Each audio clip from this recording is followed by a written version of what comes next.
So what is up, guys? This is Nick here from Everything Tech, and welcome to this episode of the Samsung Galaxy Express 3 versus the Apple iPhone 5S. Now, I know I want to point this out right away. This is an unfair comparison. This doesn't make sense. Well, guess what? If it doesn't make sense to you, then you can leave, because I know there is somebody out there who is looking for this comparison, and they want to see if they should pick up this Express 3 or pick up a used iPhone 5S, or maybe they lost their iPhone 5S and they need something to hold them over until they can get a newer phone. Also, maybe somebody just is trying to save up for an iPhone 5S, but they need something to hold them over till they can get to that point. So that's why we make these videos like this here, even though they may not make sense to you. So let's get into that right now in 3, 2, 1. We're gonna boot these guys up in 3, 2, 1. And you could see we have the Galaxy Express 3 on the left and the iPhone 5S here on the right. Now, my guess is the Express 3 is probably going to get to the home screen quicker because it's a newer device. But you know what? Apple has shown to be one of the quickest booting devices in the business. But we're going to see what happens here. So AT&T logo showing. That's a good sign for Samsung.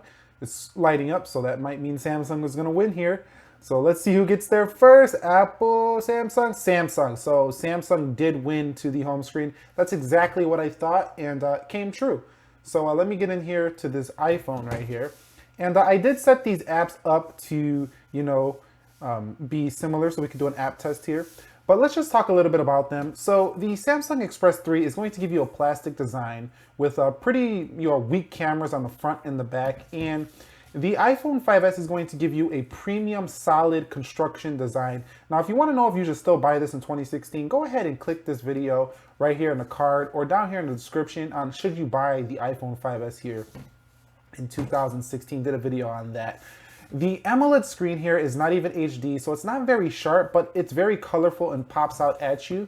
Now, the screen on the 5S is very sharp and very color accurate, but it's not very vibrant, so it's not very AMOLED-like.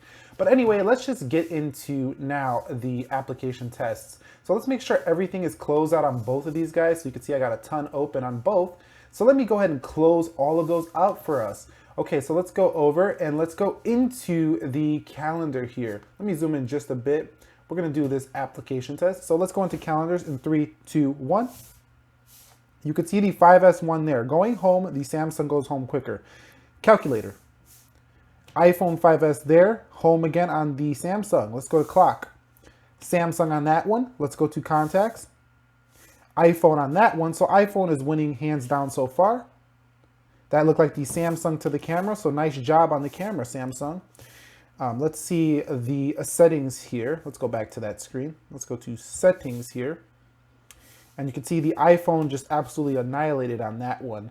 Let's go into the browsers and let's do a little speed test and see which ones get there quicker. So let's go into Amazon, since they both have. You can see Samsung does a very similar, UI to the Apple. So these phones are very similar in terms of the way they look and feel.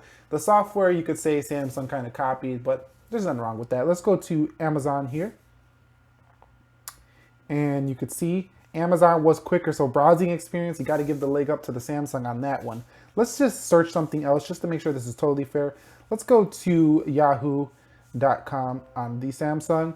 Let's go to yahoo.com here on the iPhone 5S, and let's go in 3, 2, and 1. And you can see the Samsung once again. So the Samsung is a pretty quick device in terms of the browsing speeds. Let's go into a Pie Geek.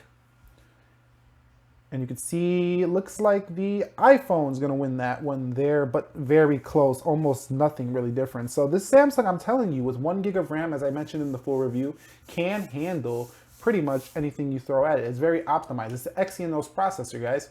Let's go into the Instagram. Updated Instagram lately, didn't sign in here. But you know what? They did update Instagram, but we did do enough app tests to see kind of a comparison here. So let's go into the multitasking now and see which ones do better. Let's go to Pie Geek. And you can see the iPhone showed a screen first here. So let's go into the internet. You can see iPhone once again. So in terms of actually going into the applications back in, the iPhone seems to hold its ground just a bit better. What about just general UIs? Now, I think the iPhone is a bit smoother in this regard, but man, Samsung is getting really good with their operating system. They're really improving upon TouchWiz. So what's the moral of this story? This is probably going to be a great little device if you're just buying one to hold over until you get a 5S, or if you just broke your 5S and you need something to hold you over until you can get the next phone you want to get. I would definitely not say that this phone is better than the 5S. No way, it's not better. Just hands down, it's not better. But I would say it's like a budget experience that's similar to something like an iPhone. So anyways, what are your thoughts on these two devices? And if you enjoyed this video, please be sure to click the like button for me. I would enjoy that. And share this video with anybody you think could find this helpful. And I will catch you guys all in the next episode. Be sure to be well and peace.